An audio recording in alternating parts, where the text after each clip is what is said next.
जो हमें भ्रमित करते हैं, करके चले गए, अपने अधूरे अनुभव को लिख कर चले गए। कुछ एक महापुरुषों के अनुभव को आपके समक्ष ये दास रखता है। पुण्यात्माओं, जो पुस्तकें हमारे को बाजार में उपलब्ध है और सारा समाज पढ़ रहा है, और ये दास आपको सामूहिक रूप से उसको ज्यों का त्यों आपके समक्ष इस पर्दे पर पढ़ा दे, तो इसमें के ऑब्जेक्शन, नो ऑब्जेक्शन।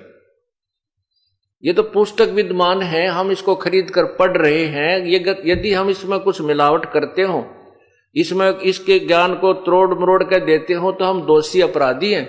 और इस ज्ञान को जो इसमें भर रखा है, लिखा हुआ है, उसको हम जो का त्यों आपके समक्ष रख देते हैं। आप भी पढ़ो और मैं भी पढ़ूं और भी पढ़े, इसको तो पढ़ ही रहे हैं। अब वो लोग घबराते हैं कि तुम्हारे ऋषि की, महर्षि की पोल खुल रही है। पोल नहीं खुल रही, ये तो जो का त्यों लिखा हुआ है, आम समाज पढ़ रहा है। इसको देखिएगा,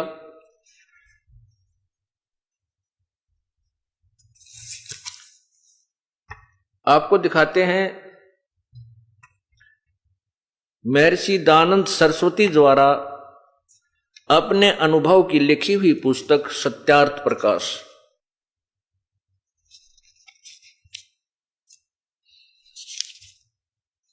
इसमें यह है सत्यार्थ प्रकाश। इस पुस्तक को आम जन खरीद कर पढ़ रहा है और ये दास भी आपको पढ़ा रहा। देखिए सत्यार्थ प्रकाश, यह है महर्षि दयानंद सरस्वती, इसके लेखक हैं।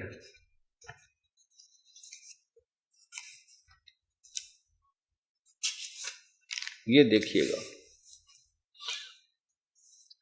अथ सत्यार्थ प्रकाश है। महर्षि दयानंद सरस्वती स्वामी विरचित है। नीचे देखो कहां से ये प्रकाशित है। वैदिक प्रकाशक है वैदिक यति मंडल, दयानंद मठ, दीनानगर, पंजाब। और इसके जो प्रिंटर है वो देखिए नीचे, ये ऊपर देखिए, प्रकाशक है वैदिक यति मंडल, दयानंद मठ, दीनानगर, पंजाब। नीचे देखिए, इसके मुद्रक हैं आर्य प्रिंटिंग प्रेस, दयानंद मठ, गोहाना मार्ग, रोहतक। इसके 7वें सत्यार्थ प्रकाश के 7वें समोल्लास में, यह है 7वां समोल्लास। यहां देखिएगा 154 पृष्ठ पे, इसमें मैंने कुछ अपने विवेचन दे रखे हैं। इसकी बजाय आपको ये दिखाता हूं, ये वही है एज इट इज।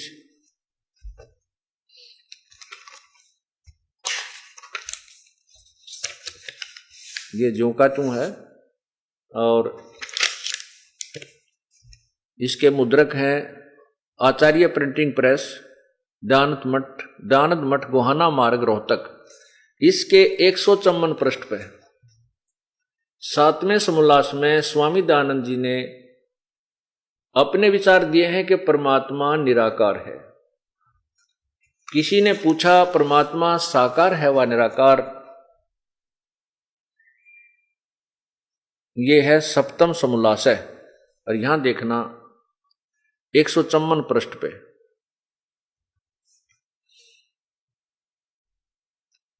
और नीचे आइएगा, ये किसी ने प्रश्न किया, प्रश्न करता, ईश्वर साकार है व निराकार?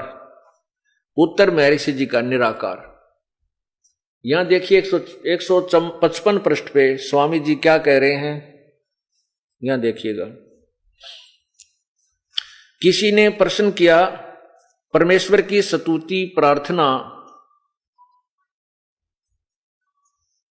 उपासना करनी चाहिए व नहीं? स्वामी जी ने उत्तर दिया, करनी चाहिए। प्रश्न किया कि क्या स्तुति आदि करने से ईश्वर अपना नियम छोड़ स्तुति प्रार्थना करने वाले का पाप छुड़ा देगा? उत्तर स्वामी जी ने उत्तर दिया नहीं।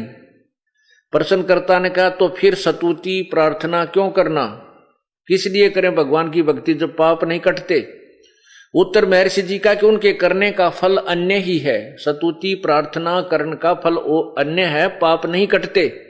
स्वामी दयानंद जी कह रहे हैं, प्रश्नकर्ता ने कहा क्या फल है।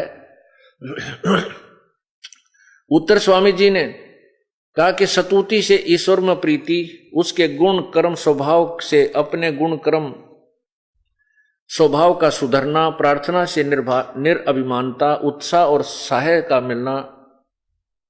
मिलना, उपासना से परब्रह्म से मेल और उसका साक्षात्कार होना। ये परब्रह्म शब्द ध्यान रखना पुण्यात्माओं, परब्रह्म, और ये देखना साक्षात्कार शब्द, परमात्मा का साक्षात्कार हो जाता है, पाप तो कटते नहीं स्वामी जी कह रहे हैं। और यहां निराकार बताया है और यहां साक्षात्कार हो जाने के लिए प्रमाणित किया है।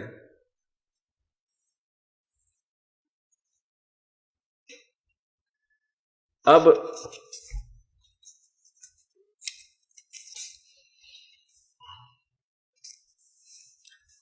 स्वामी जी ने जैसे प्रश्न किया, किसी ने स्वामी दयानंद जी से प्रश्न किया है इसी सप्तम समोल्लास के पृष्ठ, सप्तम समोल्लास जो प्रारंभ होता है उसी पृष्ठ पे यहां देखिएगा।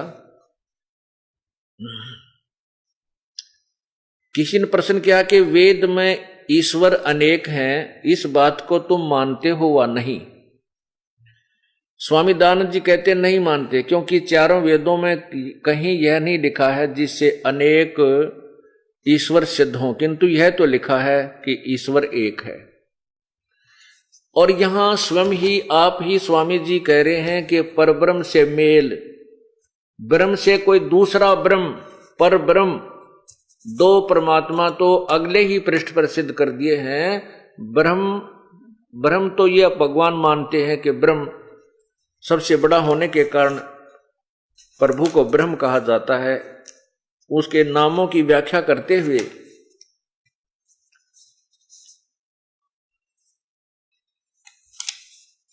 प्रथम समोल्लास में ये देखिएगा, ब्रह्म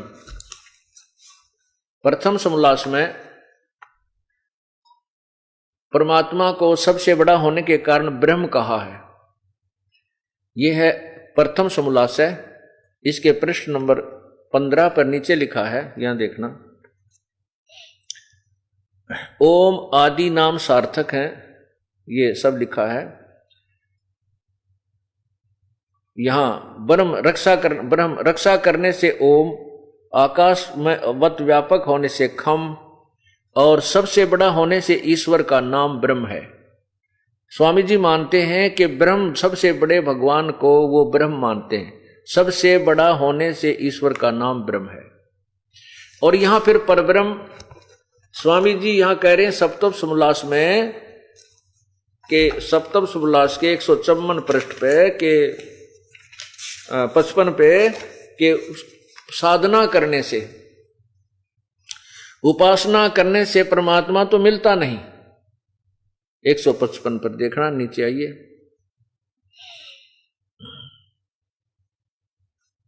ये देखिए नीचे, स्तुति से ईश्वर में प्राप्ति, उसके गुण कर्म स्वभाव से अपने गुण कर्म का सुधरना, प्रार्थना से निरअभिमानता, उत्साह और सहाय का मिलना, उपासना से परब्रह्म से मेल और उसका साक्षात्कार होना। ये देखो परब्रह्म, स्वामी जी ने तीसरे पृष्ठ पे अपने दोनों सिद्धांत आप फेल कर रखे। ये दास नहीं कह रहा, ये इसमें लिखा हुआ सत्यार प्रकाश में लिखा हुआ मटेरियल आपके समक्ष दिखा रहा हूं, बस मेरा इतना काम है। मैं किसी का विरोधी नहीं हूं, क्योंकि जैसे नकली और असली नोटों को सामने नहीं दिखाया जाएगा तब तक उनकी पहचान नहीं होती। ये आपने देखना है कि ये सत्यार प्रकाश असली है या नकली है, ये बुद्धिमान जनता स्वयं समझ जाएगी। अब स्वामी जी ने कहा कि साधना करने से, उपासना करने से परमात्मा पाप तो नहीं काटता, लेकिन उससे और लाभ हो जाते हैं। उपासना से परब्रह्म से मेल, यानी ब्रह्म, एक तो ब्रह्म एक परब्रह्म, एक दादा एक परदादा, यानी दूसरा दादा हुआ। ब्रह्म और परब्रह्म दो भगवान आप ही लिख रहे हैं। और फिर साक्षात्कार होना, निराकार वस्तु का कोई साक्षात्कार नहीं होता, साकार का साक्षात्कार होता है। अब ये तो सिद्धांत हुआ स्वामी जी का, साकार और निराकार का फेल हो गया।